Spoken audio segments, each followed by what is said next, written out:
The world's greatest? Yes, it's very good. It's a very good mango tree. Hal distributes it to all of us, and he wanted to offer you one of Hal's mangoes. Yeah, I think from a physical standpoint, it is a big jump the following year. Just generally now, Jalen Ramsey is an exception as an athlete. So, um, I'm not really looking at like uh, it's it's a big jump for him necessarily. Um, from an athleticism standpoint, I'm sure deep down in the subconscious, the more reps that you have uh, successfully executing without injury, the more inherent confidence or maybe conviction you can play with. Uh, he he is he's come back this year really strong. We didn't have this situation last year where he was in the springtime in team reps, and he's made his. I think the first 7 on rep, he made it known that he was there, and he's doing it in multiple ways, making plays in coverage, in the run game from various amounts of spots. It's cool because he helps other when he's activated like that and he's engaged and trusts his situation and is thriving. He's a value adder for his teammates. He makes other people better by how they approach practice because he, the easiest layup that I have in my job is going, at the beginning of practice and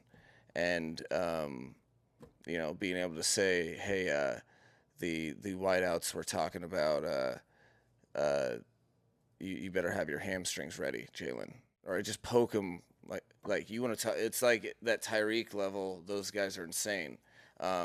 With you said what? I'm like, dude, I said I could dunk on you, and I can't even dunk. It's not a big deal, but he'll still get hot. So it's been very good for our team to have him out there, and overall, I think he falls into the bucket of a bunch of people that were attacking a scheme that, although it's new, it does have some layers that are similar to the schemes that we've ran the last 2 years, but they've jumped in full tilt and have gotten a lot of things out of our off-season opportunities on the field, and you could say he's led the charge.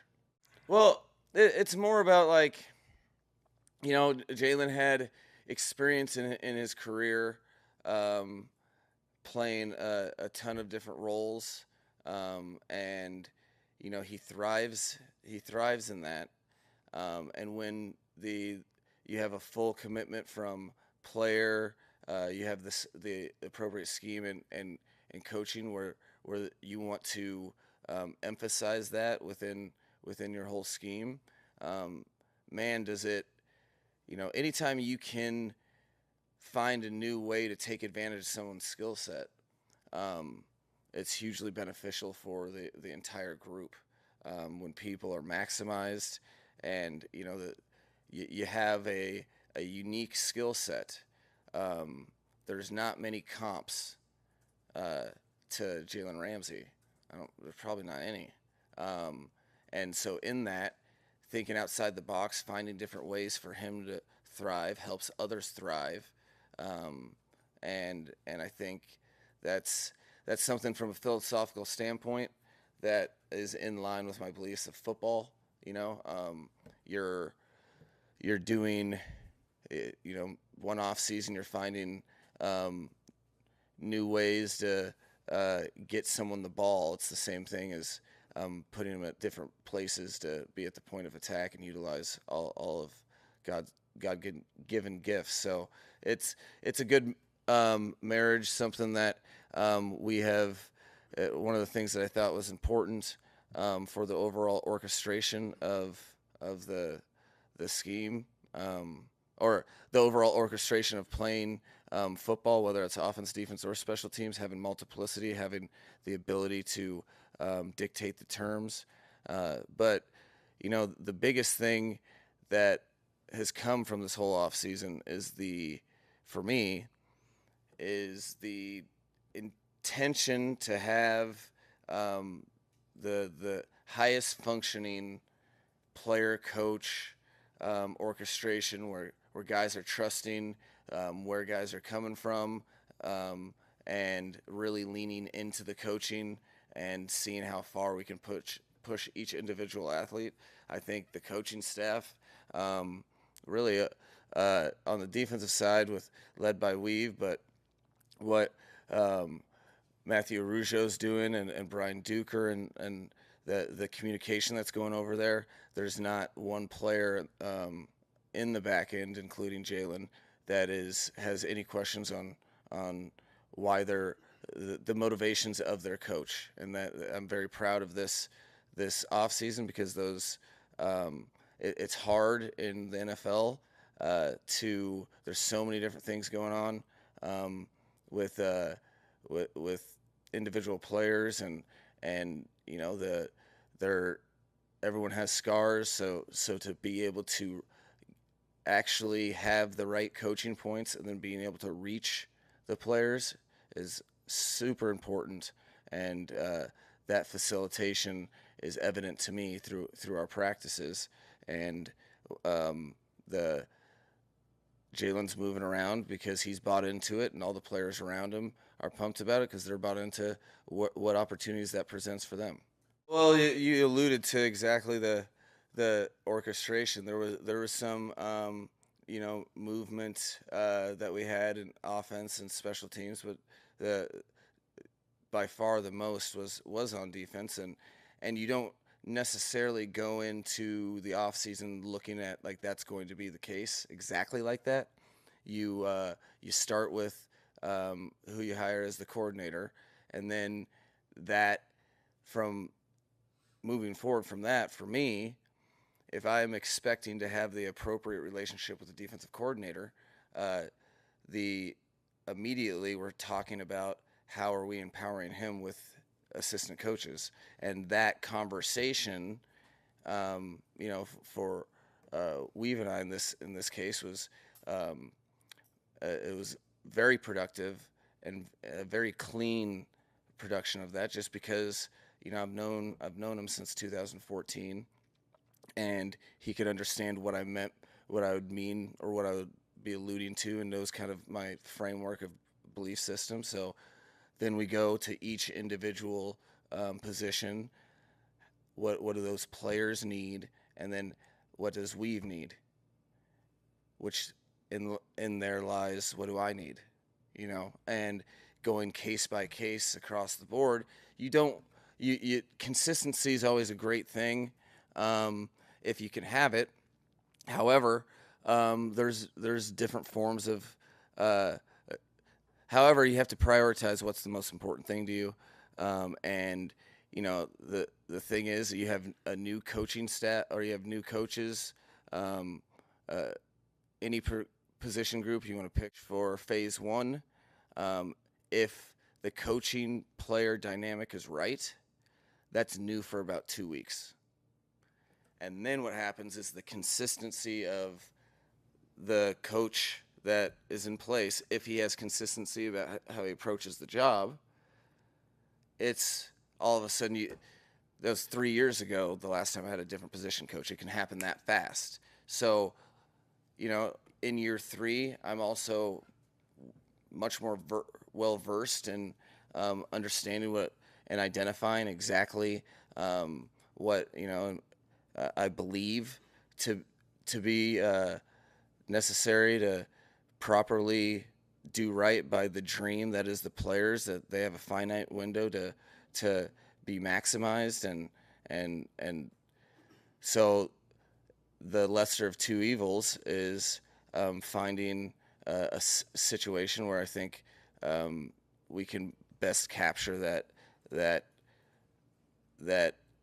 really beautiful. It's a beautiful relationship when it's working correctly. So that it's a challenge uh, that you don't like having, and you'd prefer not having every year, but it's one that is welcome and embraced if you're able to find the right people and put the right people together to, you know, facilitate the individual and team dream that we're all shooting for. So I it's been very because be, because there are so many new people on the staff.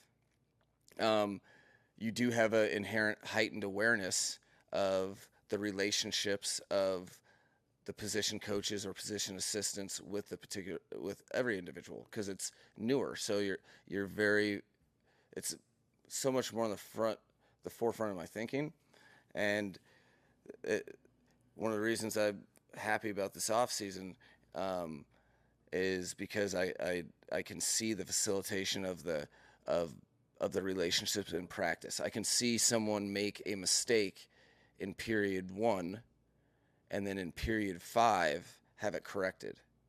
Not and executing it in the way that we would correct it. Those are manifestations of relationships that you either have or you don't. They have to be earned, and I think our coaching staff is um, really hit it out of the park. With I've never been as happy with our position coaches and coaching staff in general as I have been this off season, and I've been looking very closely at it, which is why I know it to be true. No, no, I can't hurt my street cred. You know, like right now, I talk a lot of noise, and you know, I get like, is he good at basketball? You know, you step on the court one time, and then that's all lost. Uh, but it is a mastery of shouldn't be doing that athletes, and but you know that's kind of like the little things are such big things in a game of or in the game of NFL football where the parity is so immense and the connecting in all sorts of ways and whether it's a little situation or a big situation, those type of things, man, they have results. They render results. I had numerous players tell me probably in the second week of phase 1 how they could tell the the defensive coaching staff really liked being around each other. Probably because they were talking crap to each other about their pickup basketball games. You know, those things do render results, and you know I prioritize staff connectivity and just connectivity with the with everyone that were in our working orchestration of our profession, players, coaches alike, and I have since got the residual results of a team invested in each other that has gotten better every single time that we've done any football activity for sure. You know the like I've said before, you know Chris Greer's always working in Komen. Um, uh, I am very happy with our current orchestration of both those units. The the offensive line, there's a little more history and experience personally with all the guys involved. It's on the defensive line. There's more new, so the guys are working to get things tied together with the entire defense in that regard. Just like you know the newer offensive linemen that we do have are working to master a new scheme. I'm very happy with the team. Open to competition. I think competition always breeds benefit for the Miami Dolphins, just because it brings the best out of people. So we'll never shut the door on that. But I'm happy with the groups, their production, their how they've been working together, and happy with both depths. Well, you know, I think there's always pressure that doesn't you don't need outside outside we don't need that to happen to feel pressure for that. I don't see this job as void of pressure ever.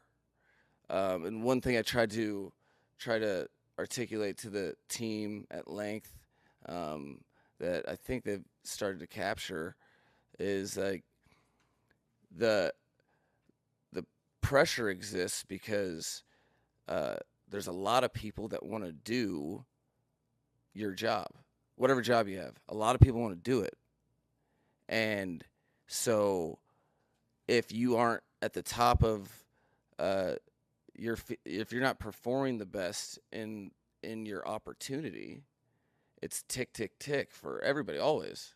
So you get hired in this business to win games. I'm never not going to feel the pressure of that, regardless of who does what. And I think that's important to understand that. Um, I take the time to kind of teach the team the history of the Dolphins and inform them of the past, because I think it's very important to know who's rooting for them, why they cheer, and what they're invested in, and um, just knowing that, if that's not pressure enough, then dealing with the wrong people, right? Like the the the the whole team um, knows we have the capability and wants to earn um, that accomplishment for the fans, for the organization, for themselves, all of those things, and that's something that no matter what happens, uh, you that is on the forefront of everybody's mind, because it's you also know that being able to do that will be something special that you can't replicate. And chasing that, um, you know, never stops. And there's not, try to create a working atmosphere where you always have the pressure to do your absolute best.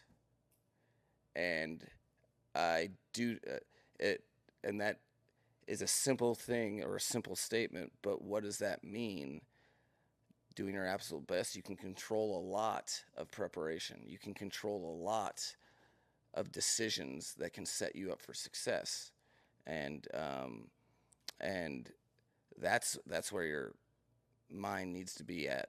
And um, I think, to me, that the internal pressure that we put on ourselves far exceeds any cup or trophy or what any team's doing. But it is cool to see, and you do get a nice reminder of what we're all here to do, and how you just cannot replicate the experience and the the gratification of being able as a team to achieve things.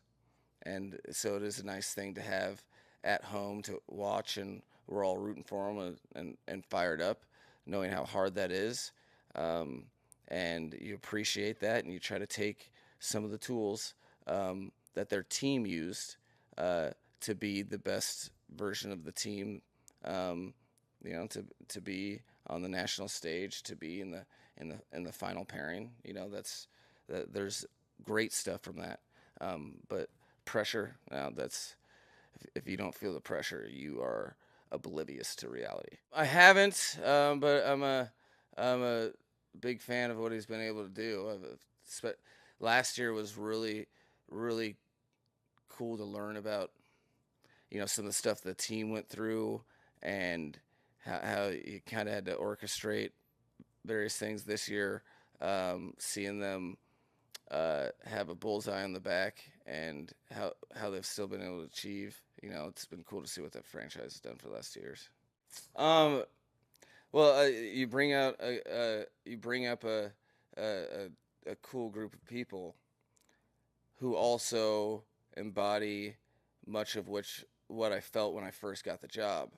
And what's unique is having people very passionate about their role, as opposed to like, hey, I got this role because so I can be on an I can be in an NFL team, I can see Tyreek Hill every day or whatever. That conviction and connectivity towards, okay, I want to be, I want to provide the best nutrition, make sure everything is clean and organized, people being upbeat and adding value to people's days.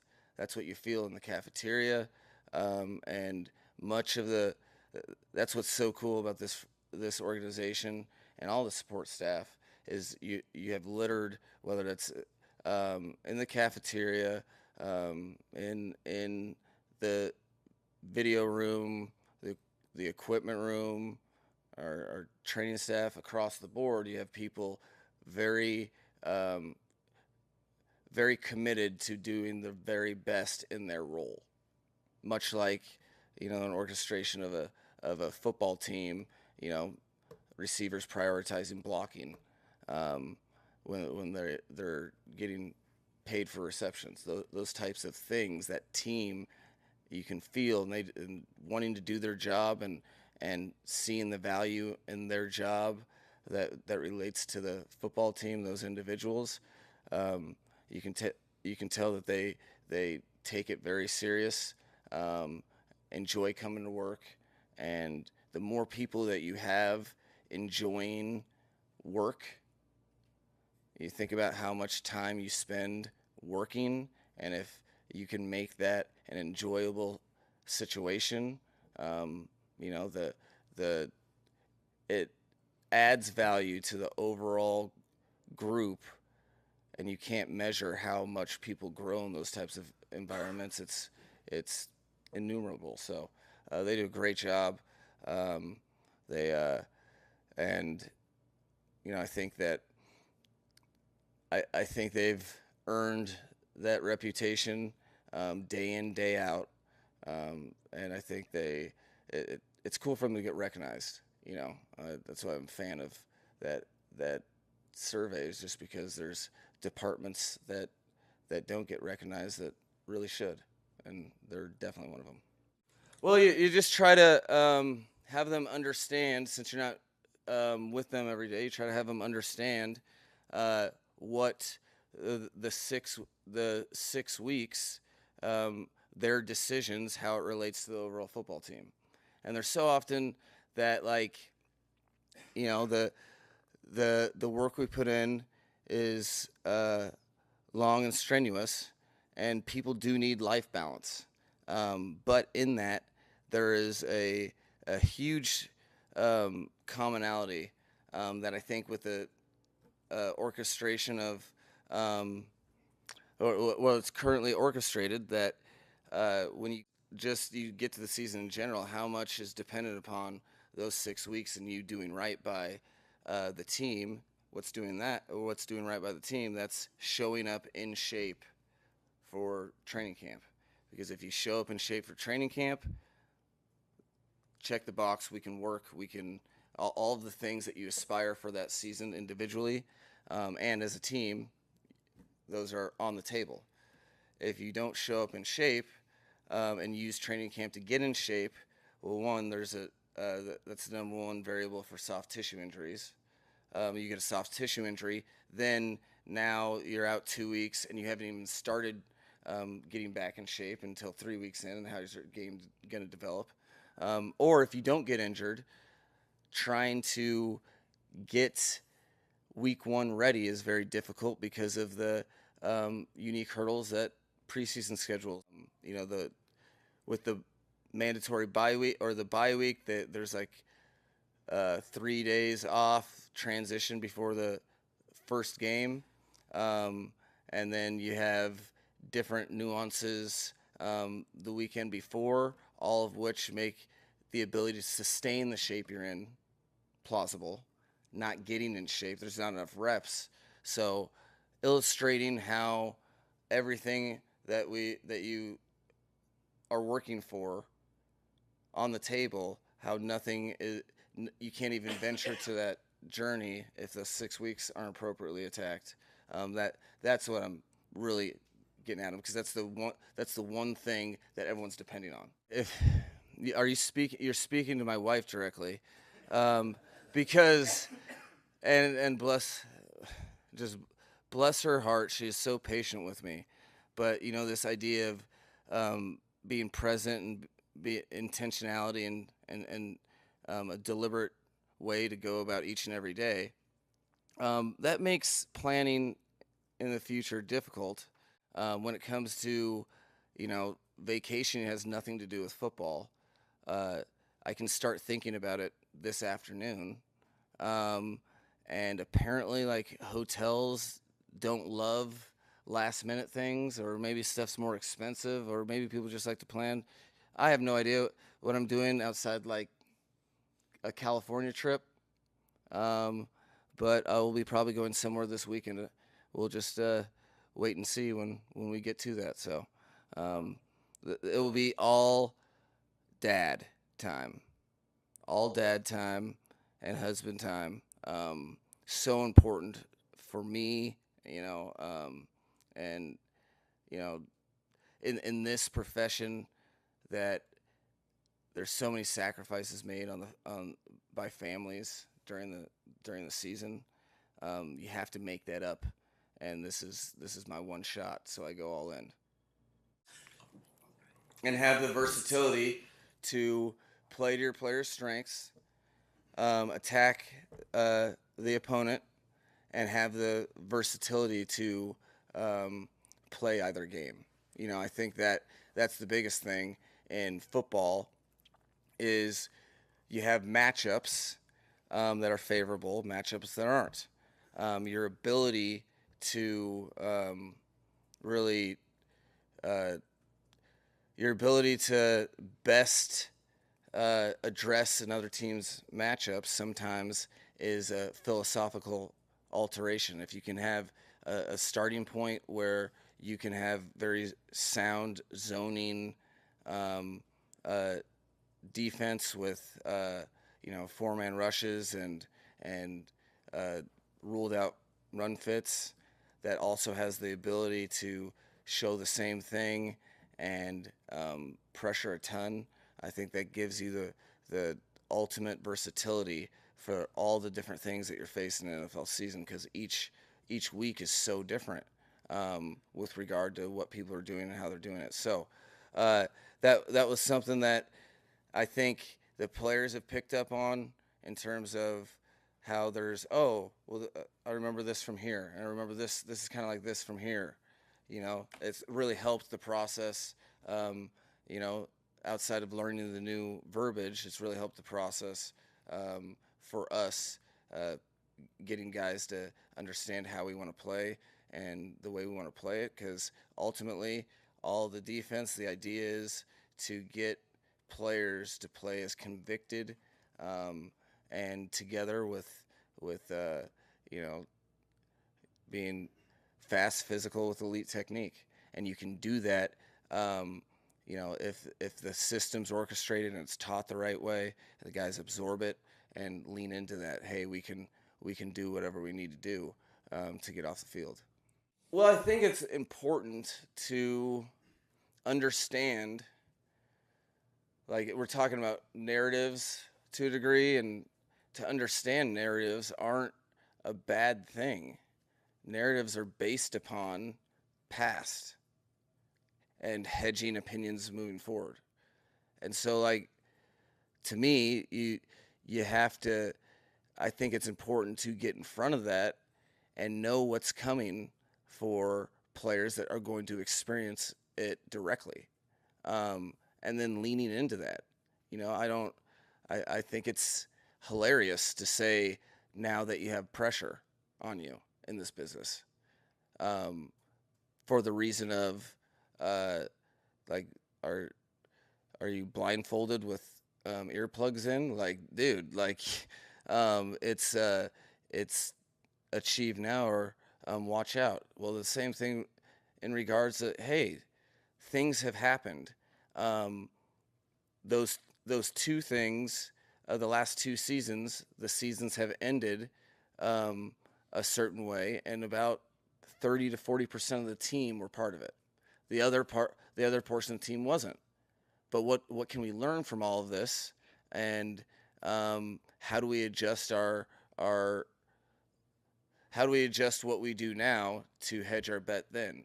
And little things, you take whether it's a game or we need to finish the season better. So you get what you emphasize. Well, why not find ways to emphasize finishing in everything you do? Obsess about it. Why not have, for half the off season, you're trying to have staff meetings at different times during the day, and I had every staff meeting I put like at 7:24 or 3:24 or 5:24, like the number 24. Okay, to you guys it means nothing. That's how many years it's been since the organization's won a playoff game. We are going to hear about that come playoff time. You think? So, to me, you do that to empower guys to know what's coming, to understand it, to not run from it. Because if you're going to achieve success where people are predicting failure, you're going to have to go above and beyond. And that is what every single player has done in their life at one point in time. Every player has flourished when people said they can't in some way, shape, or form. And so it's the same thing, just being intentional with it and understanding that it's not something. I want this team to be very proud. This team is different than the years before. It's a different team, but I want these players on this team to make right of the journey of the last two teams. And that's okay. Well,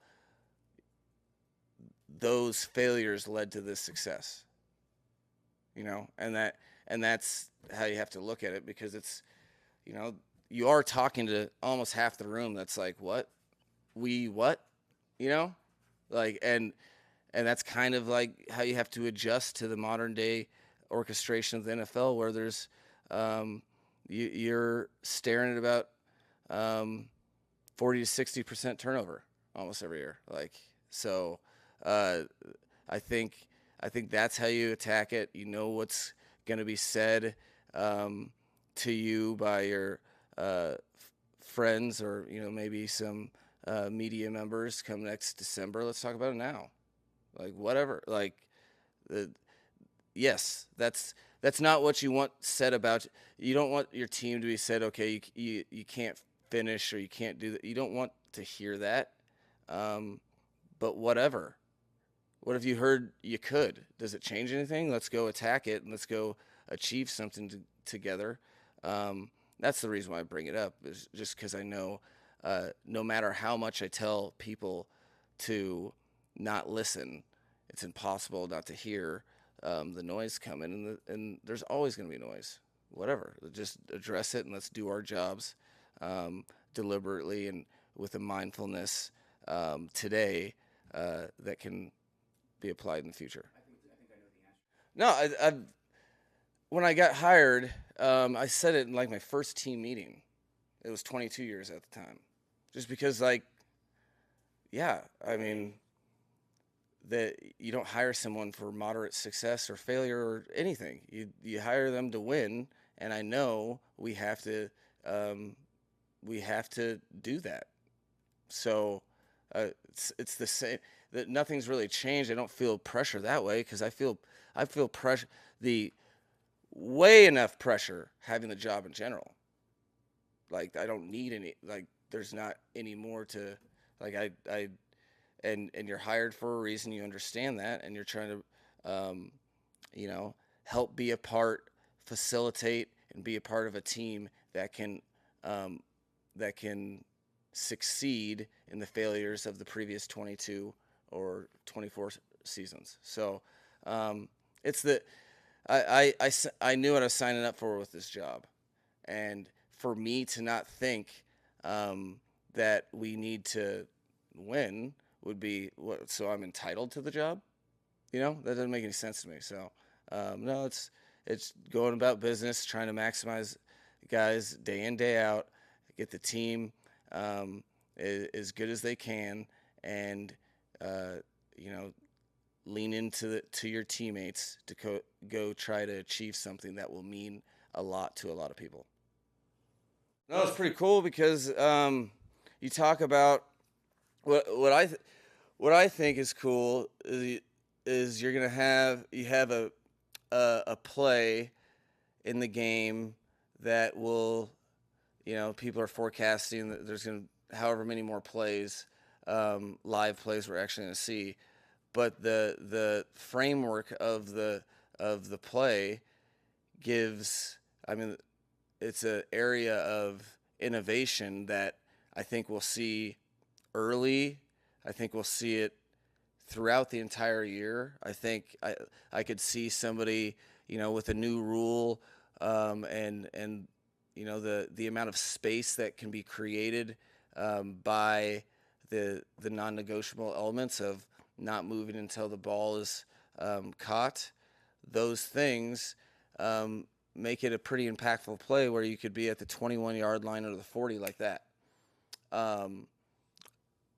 So in that, I can see that it'll be cool things like looking forward all the way to the Super Bowl next year. You have 2 weeks to prepare for an opponent. You can comb more league-wide tape, and there'll be a play in that game in this phase. I think that will probably, be a big influencer on the overall outcome. It's a big needle mover in terms of yards, which forecasts points. We've been having conversations from schematic to from the various ways that you want to use personnel. I think it opens up your roster because the lack of distance or the reduction in distance for the coverage teams makes it less substantial of an investment overall. So maybe guys that traditionally have been starters on defense or starters on offense, I think it gives you more flexibility to put starters on that unit for various reasons. And overall, it wouldn't shock me if every number one receiver and every number one running back in the league is raising their hand to return kicks week 4. So it'll be cool. Thanks so much. Appreciate you, Mike.